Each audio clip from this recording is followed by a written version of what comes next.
Our Favorite Tool for Entrepreneurs podcast will address tools that are useful to startups and existing businesses. We will also cover other aspects of the launch and growth of entrepreneurial ventures. Your two hosts will be Professor Gary Palin and serial entrepreneur Ryan Budden. I'm Professor Gary Palin. Yeah, and I'm Ryan Budden. This podcast is valuable to entrepreneurs in both launch and growth modes. That's absolutely right. We'll go over some tools, get you into hyper-growth mode. How can we see some hockey stick growth in your business? Ryan, a critical aspect of entrepreneurial ventures is the importance of team. I firmly believe that's a key success factor in any successful venture. I know you have a lot of experience and passion regarding teams. Would you mind giving some opening thoughts? Yeah, so I think teams are a critical component to the success rate of any early stage venture, whether the team is just you as an individual or whether you're choosing to take other people on as kind of the opening decision of it. It's interesting also, I don't know what the percentages are of a venture starting off with one person or a team, but very often the team, you get flowed into people you know, very often friends and family. Any thoughts on moving in that direction with friends and family? I'm always cautious when it comes to friends and family. I think you're truly getting married to this person that is joining your team. So thinking long and hard whether that's what you want to make happen is really can be the detriment or the success of the business. Yeah, it definitely is like a marriage, but we won't go into the other half of that concept. That's right. With friends and family also, specifically family, if it blows up, and it very often blows up, it makes for very long, uncomfortable holidays for the rest of your life. Thank goodness I've never gotten to that aspect of it, but yes, I can imagine. Yeah, so I typically avoid family and I avoid friends with developing the team. With the exception is, as you're doing business with people, you become friends with them, but the core of it is a business relationship. Right. The team is what you're thinking of first. The friendship comes second. You're not plugging someone in to maybe where they're not the best fit because of the friendship. Yeah, and with friendships also, too, you're usually friends because there's a commonality. You're very similar. So your skill sets very often are similar. And there becomes redundancy. So why do you need that other person if there's redundancy of talents? Yeah, I like to talk a lot about the zone of genius, figuring out where your zone of genius is and making sure that teammates have complementary zones of genius. So everyone's doing what they're best at. You're not running over each other or seeing major gaps in the zones that are missing. Yeah, I agree 100% with that, with the complementary issues. One of my favorite sayings, I have a lot of favorite sayings, as you know, the more I know, the more I realize how little I know. There we go. And understanding what you don't know and where your weaknesses are is a great strength. It absolutely is. That's how you see the gaps in the organization, in your personal capabilities to maybe where you need a teammate or to whether you need to go seek more knowledge in that area. Okay, so let's talk about the individual starting, which is, again, a very common situation. And at some point, though, they have to, if they're doing a growth business, they have to start bringing in talent, very often viewed as the team, because even Batman had Robin. Doing it by yourself is a very, very difficult path as you start growing. You need people to drive this. So what thoughts do you have on how do you bring someone onto the team? What is your process? Yeah, Batman also had Alfred, I believe. But I think very initially bringing them on is try it before you buy it. So give that individual some small task, let them earn the responsibilities or show you what they can do. That's going to let you see an immediate, if there's a cultural fit, if you guys have the same working styles, if expectations have been set properly. It's going to allow you to avoid a lot of the pitfalls that happen if you just bring somebody on, have a basic job description, and then are trying it out live.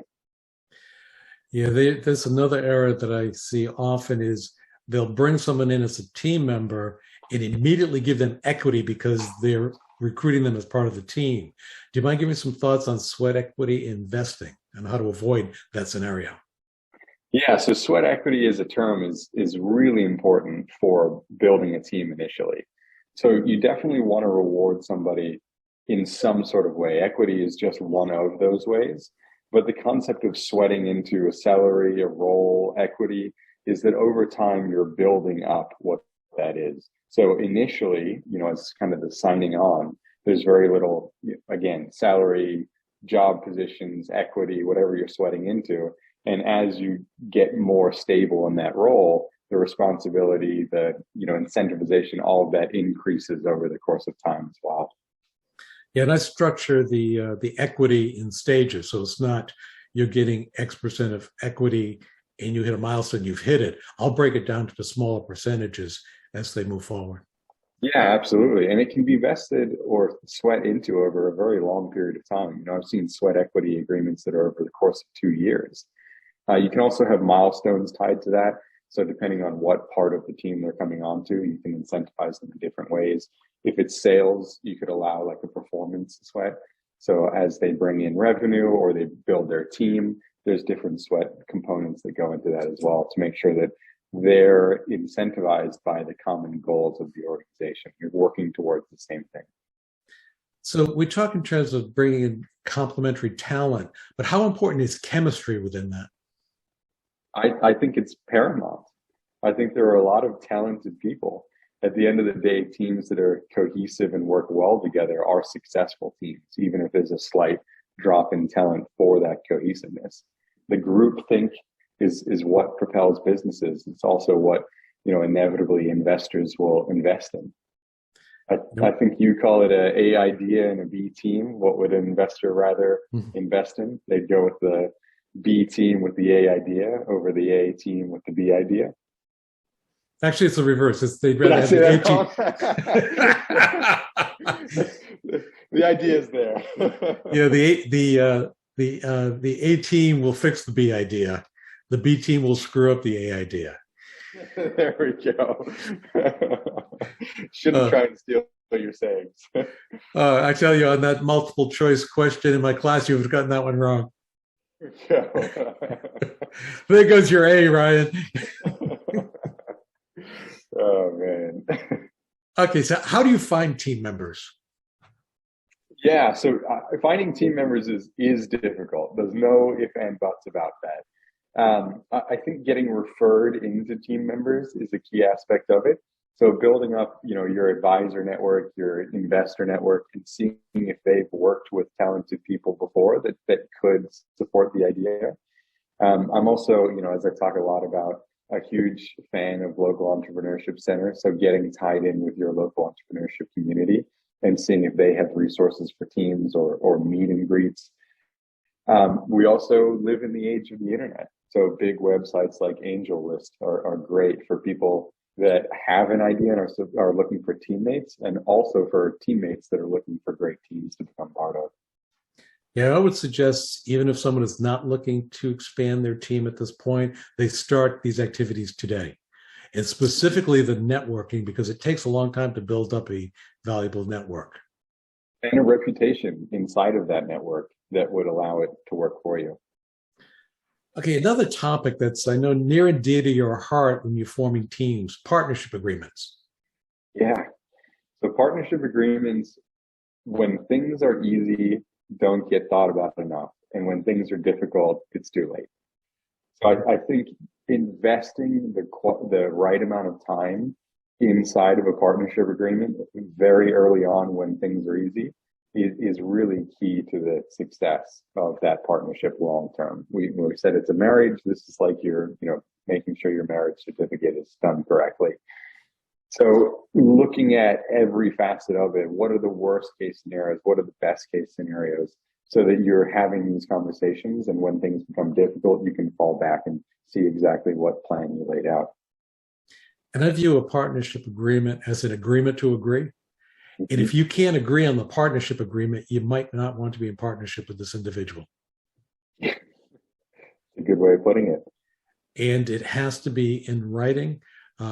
Confucius said, the most faintest of ink is clearer than the best of memories. Put it in writing. There we go. It's got to be in writing, absolutely, and it's got to be mutually agreed upon in a final state. Now, there's another theory too with developing these agreements. Is it's like splitting an apple pie. So if you and I are going to split an apple pie, I'm going to hand the knife to you, let you cut the apple pie, then I'm going to pick which half I want. Yeah, I'm a twin.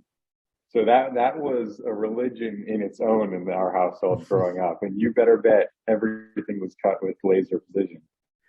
Yeah, if you don't know which half that you're going to be given and you're cutting, you're very on spot accurate when you're making those decisions. That's exactly right. Now here's another question that's difficult. There's no one size fits all, but the size of the team. How do you think in terms of size? Because you have a team that gets too large, especially if it's the key components of the team, that can be disasters. Too large or too small. So a lot of it's the trajectory you're trying to fit on and matching the team to that size. There are plenty of really successful businesses that never get into the big medium team phase. They stay small, lean teams, but they've matched their trajectory to that.